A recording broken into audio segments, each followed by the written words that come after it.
really one of my great pleasures is because we have so many wonderful speakers that come around and through us and here, and they come from the mainland, they come from the other side of the island. But when there's somebody who is in our midst that we get to go, oh, please come forward and speak. Delve deep into what it is you desire to share with us. And today, I get to welcome the president of our board, our leadership council.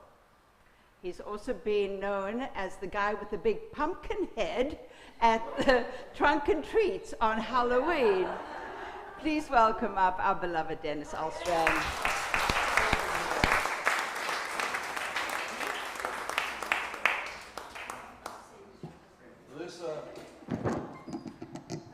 Lissa, you had me at real live horse and homemade root beer. I want to go there. And because you did that, I want to give you a choice here. Should we start this thing like fun or get serious right away? Fun, okay. Who remembers Blazing Saddles? The best character for any movie of all time was in that movie to me. His name was Gabby Johnson. He was the old prospector. And his way of saying amen, or so it is, was, ribbit! Ribbit! And he meant it. So I'd like you to join me in one of those. Go on. Ribbit! One more. Ribbit! Now down to serious stuff. There's through the years doing these talks, there's one thing that happens, and I'm sure you can agree with this. You know, you're given a subject, and you don't have to stick to it, but we almost always do. Mine is your personal power in the community. Notice the cape. So I'm going to be talking about being in the community, our various communities, and how we bring our personal powers to it. But so what happens is, when you're getting ready to give this talk, you have to search in your own soul, because you can't just stand up here and whip stuff out. You got to really live this before you can speak it, I feel. So this was a real journey to come up with this talk today. I had to ask myself, what are my personal powers? What communities am I in, and how do I bring my personal power to those communities? And so we'll get into that a little bit today. I'm speaking mostly for myself because I don't know everybody's personal powers, but I'm going to ask, if I'm speaking about mine, think about yours. What personal powers do you bring to the communities, to the friendships and the families that you have? Because we're all in a lot of communities. Even driving down the road, you're in a road community. Going around a roundabout, I notice everyone is good. They just drive together, round that roundabout. We come in, we go out, we wait for each other. Everyone's cool on the roundabouts, I think. When they're first being put in, I remember people going, no one around here is going to know how to ride in a roundabout, but I think we're all right. Roundabout, roadway communities, there's our family communities. You know, there's going to the store, people, you know, staying out of each other's way, or, in my case, getting in everyone's way, you know. There is this community right here. And for me, there's also Special Olympics, which is probably the biggest community I'm in, or is, by far. So we'll be talking about all that. But here's something I noticed as I was putting this together. Astrophysicists, of all people, if you want a good spiritual quote, look up Carl Sagan quotes, look up Neil deGrasse Tyson quotes, look up Stephen Hawking quotes, and you'll get a great spiritual quote. Here's Carl Sagan. He wrote a book called Contact, and a movie was made out of it. In that book, aliens and humans come in contact with each other. The humans are having a hard time. Here's Sagan's quote from the alien. You're an interesting species. An interesting mix. You're capable of such beautiful dreams and such horrible nightmares. You feel so lost, so cut off, so alone, only you're not. See, in all our searching, the only thing we found that makes the emptiness bearable is each other. Carl Sagan. Yeah. Now, I'm no astrophysicist by any means, but I wrote my own quote. To the heart of everything we do, say, feel, think. Behind everything we wonder about, experience, notice, see, hear, or express. As we wrap ourselves around the words in a book, hear the voices in a play, feel the vibration of a stand-up bass in a jazz quartet, completing every sentence, every phrase, blowing every gust of wind, with every shared breath, every ha. With every, you can do it the way you feel best. With every I love you spoken right out loud. With every I hate him thought right out loud. To everything in our lives, we bring power, our personal power. There is your personal power in your thoughts. There is magical personal power in the voice that reflects those thoughts. And there is your personal power in the way you sit, stand, or speak. And I'm not talking about the voice from the mountains, big, huge power. I mentioned bass players in a jazz quartet. I've been a bass player my whole life. I think I was born one with a bass. We're usually the guy in the background. So I'm a background guy in the band. But it's amazing how much personal power the bass player holds over a band. Let's say the guitar player plays an A chord, A, C sharp, and E. If the bass player plays an A chord, it's an A chord. But if the bass player plays an F sharp, it's an F sharp minor. It's nothing until the bass player says it is.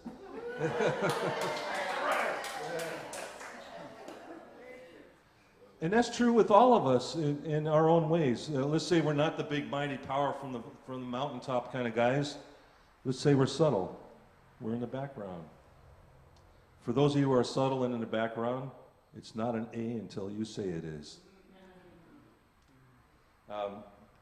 My personal power comes from being pliable.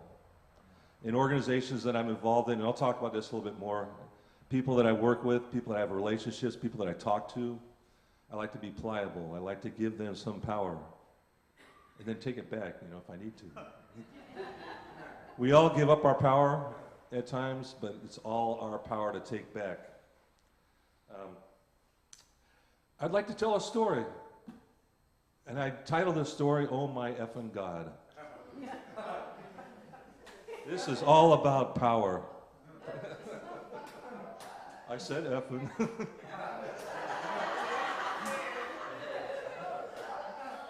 It's not an F until I say. Thanks for building that up for me. When I was 6 or 8 years old or so, sometime around 62, just to give an idea of what things in our culture was like, I had a friend, still do, same guy, had a big Italian family. And I was over at dinner at their house one night, and they were teaching me how to spin spaghetti on a fork. I'd never done it before. And I'm sitting there just spinning the spaghetti going, how do I just stay on the fork? It's harder than it seems. And then I heard the dad way down at that end. He was just going, I'm in charge of this family. I'm in charge. I get 3 votes to your 1. He's saying it to his wife way across the table. And I'm like this, and she's going, yes, dear. And I looked at her. All women know what I'm talking about already. She was going, yes, dear. But her eyes were going, I get 3 votes to your 1. And I was going, this was huge. This was a big moment in my life. I mean, I was huge. I was going, he thinks he's in charge. He's not in charge. She's totally in charge. But she's letting him think he's in charge. And he thinks he's in charge. He doesn't see her going, yes, dear. So I told that story. I worked till I retired. I worked with all women. It was just a big group of like 12 women, were in this group. And we were at our weekly meeting. And I told that story. And my boss goes, see, he realizes that women really are in charge. And I said, yes, dear.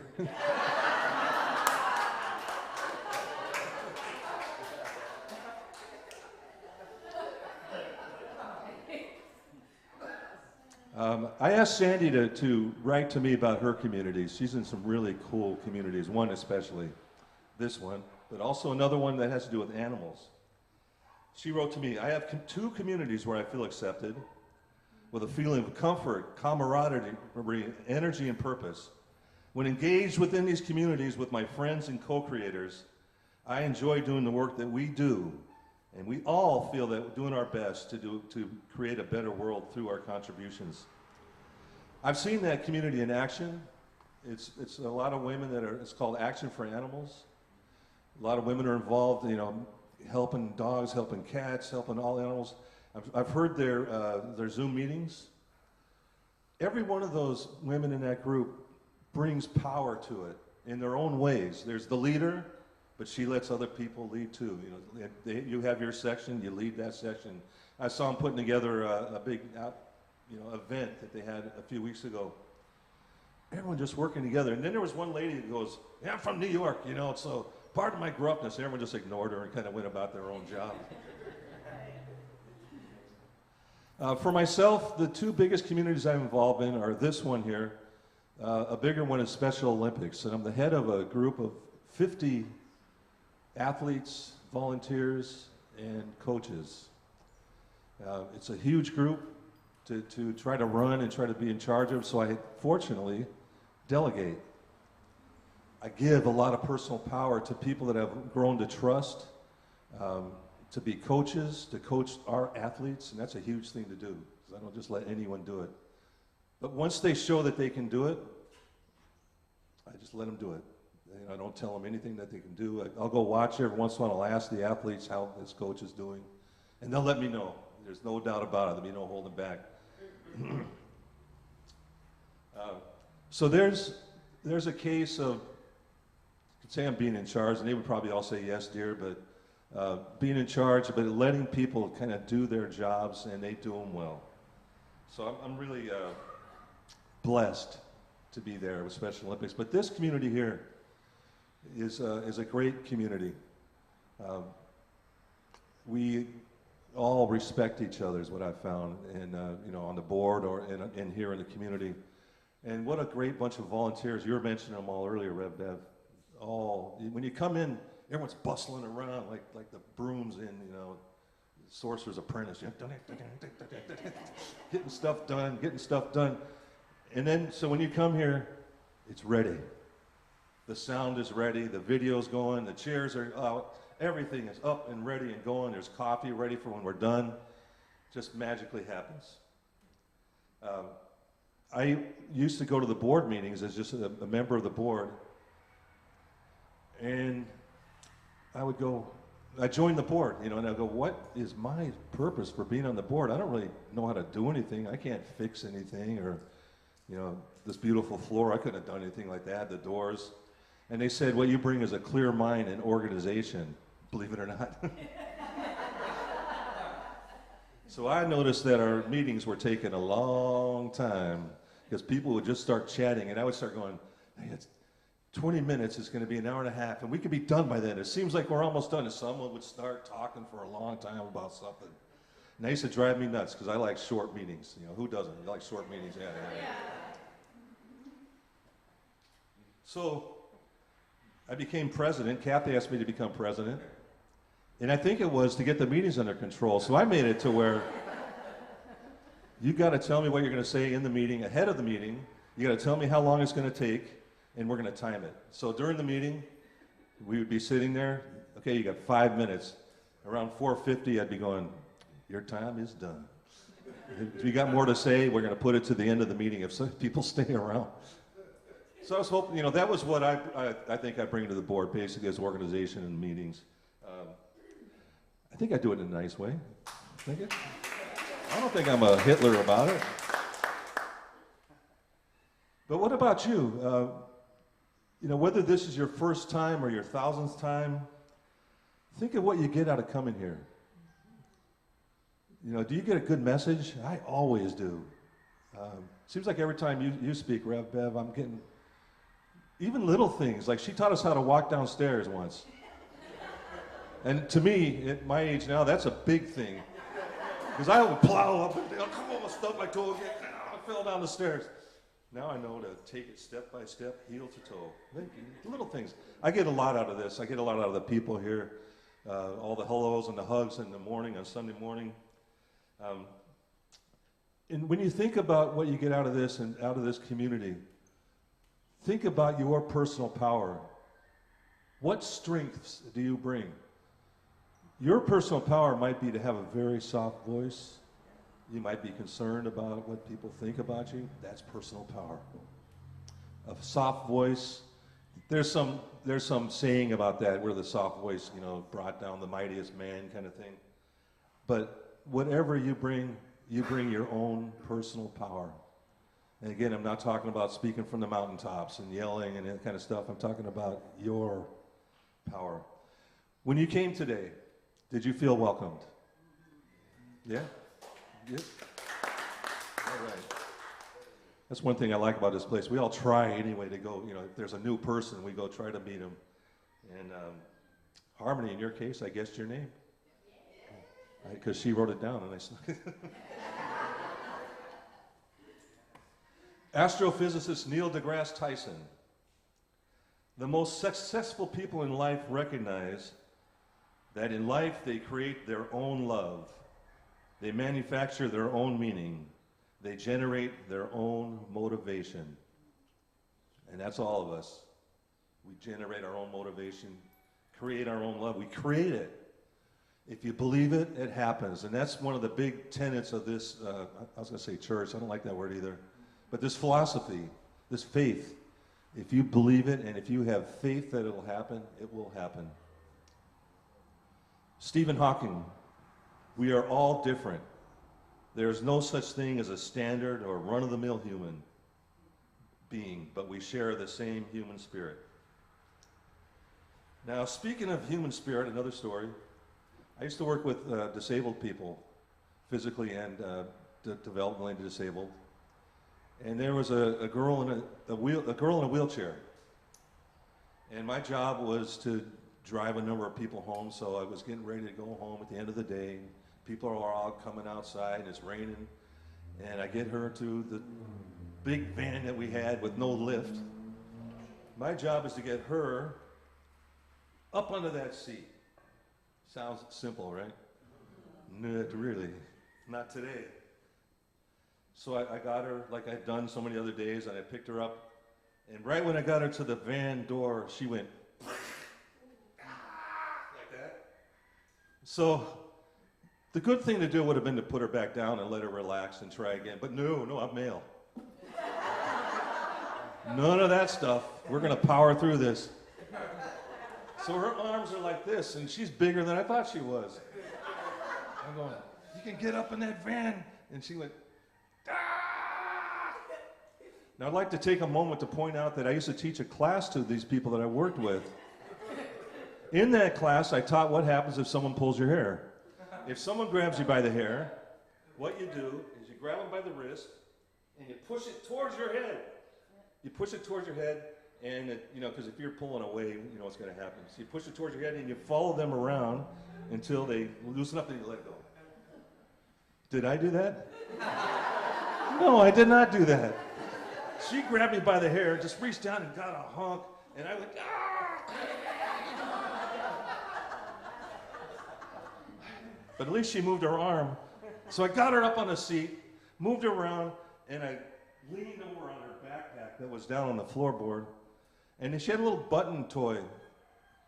And I pressed through her backpack, and this voice went, "That was easy."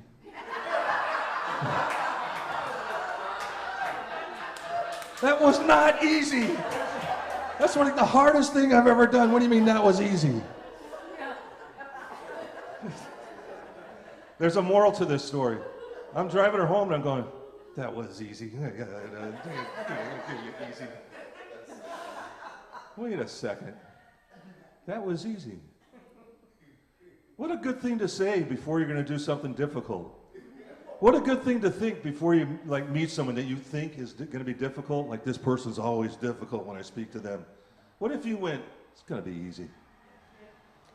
What if when you go up to the end of Paradise Drive and you got to make a left out there and you're going, oh no, there's going to be a lot of cars, I won't be able to get out. Well, what if you said, no, I'm getting out, this is going to be easy? I don't know why it works every single time. It does. What if you're on a 2-lane highway in the right lane and you got to get over to that light that's right up there? If you go, oh no, I'll never get over there, cars will automatically bunch up. I don't know why it happens.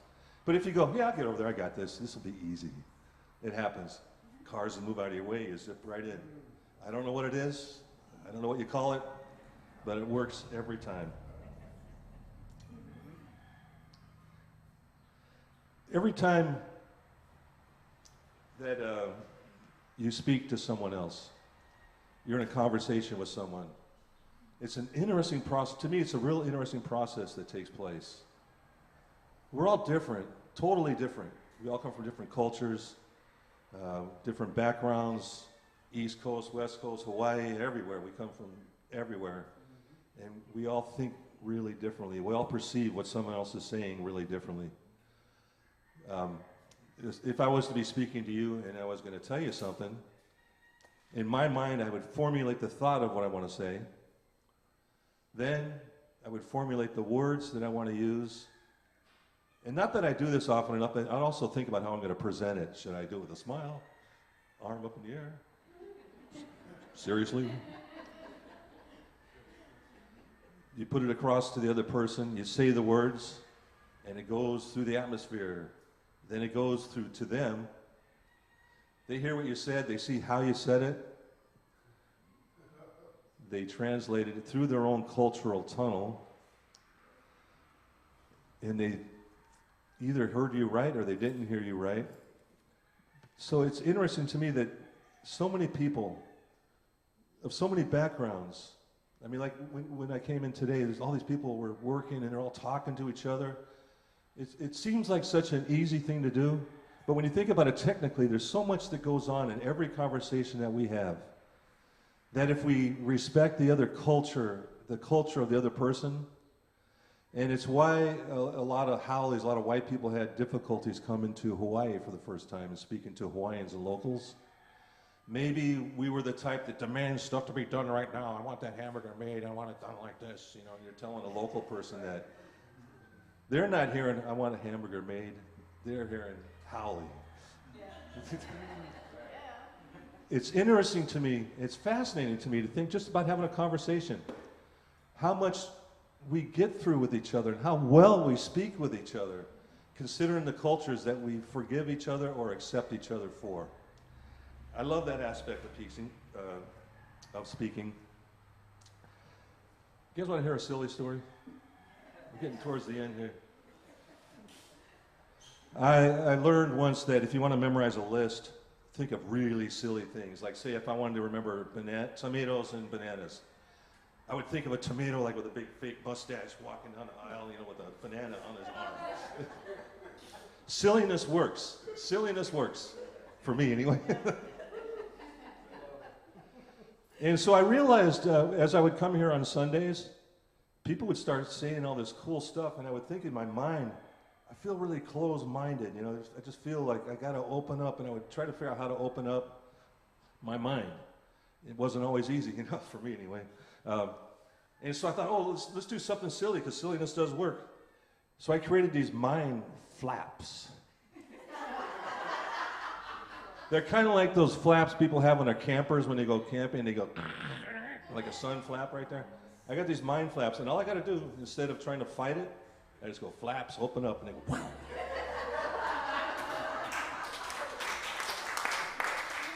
If I have a wall of something right next to me that I'm trying to get through, a big dark wall, as something's being said that I don't agree with, whatever, I just take those flaps and fly up into the sunshine and go over the wall. I don't break that wall down. I fly over it. That's my flap story. I have a challenge for you.